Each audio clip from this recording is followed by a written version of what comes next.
Who's good, Potato Spin the Leak here, and this time around we're going to talk about The Dead Don't Die.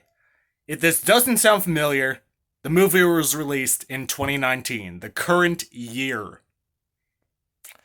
And I don't know how the fuck I didn't hear about this. Let's go ahead and talk about the cast.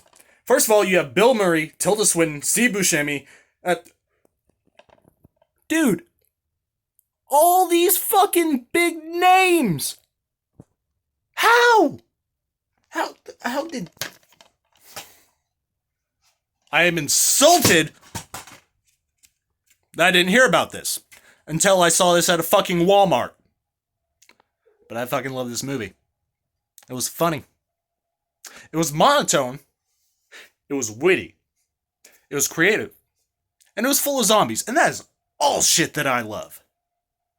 So basically, take every zombie movie stereotype that you can think of and just smash it into this film. And there's a lot of references. There's a lot of weird, small references that you may not pick up on, and some of them might not be intentional. But this is a sharp movie, so I wouldn't put it under them.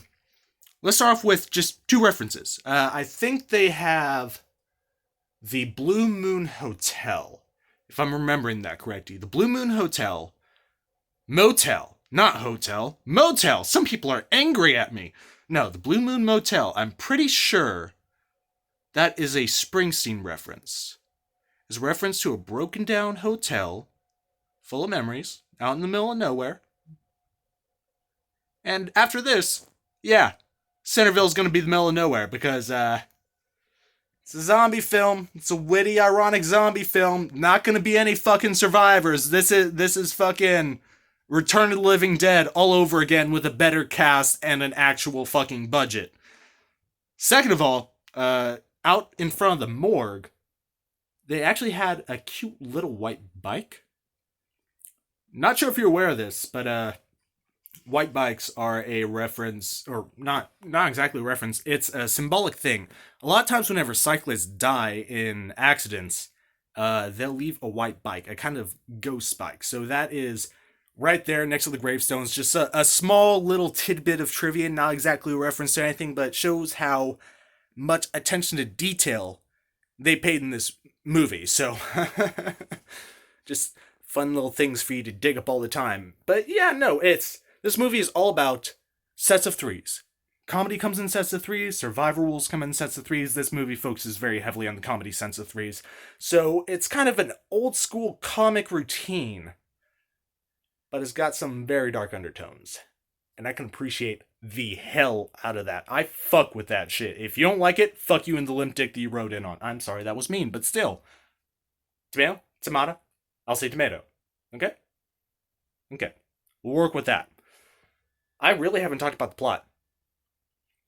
Basically, the world's off its axis, and it is bringing the dead to life. The dead go after whatever they were the most interested in life or whatever they did. So, people who play baseball, gonna be on a baseball field. People who loved working on their home or did it as, did some sort of construction, they're gonna be going to like a hardware store. People that did nothing but text, they're gonna be walking around with cell phones. Motherfuckers like me that drank coffee and smoke all the time, yeah, they're probably gonna be doing the same thing.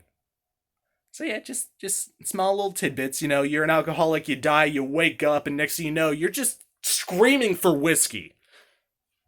It was fun. It's basically an Americanized version of I Am a Hero. Except, well, this is a little bit more ironic, in all honesty. That it's cocky. It's a very cocky film, and I really enjoy that about it. They break the fourth wall a little bit more than Deadpool. In fact, one of the main plot points is that some of the characters have read the fucking script. I like this movie. It's getting 5 stars. I don't do stars, I do potatoes. God damn it. But I'm not editing. It's too late to edit, and I'm too fucking tired to do that shit. And I have too much on my goddamn mind, like XCOM 2 Season 2, Episode 17?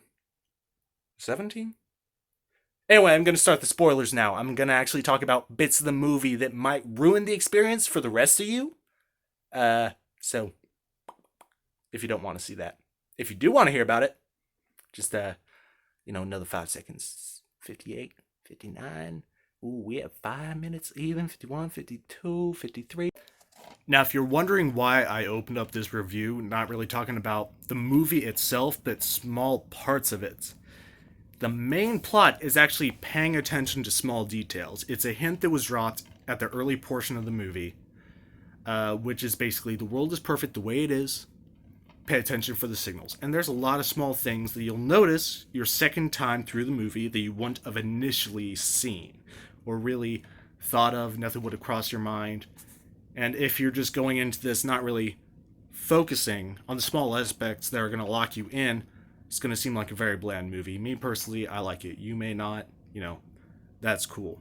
But like I said, everybody dies in this film, except for the Hermit. Can't remember what his name is. Like Hermit Bob? Yeah, Hermit Bob. That sounds like a character that would be in a Bill Murray movie.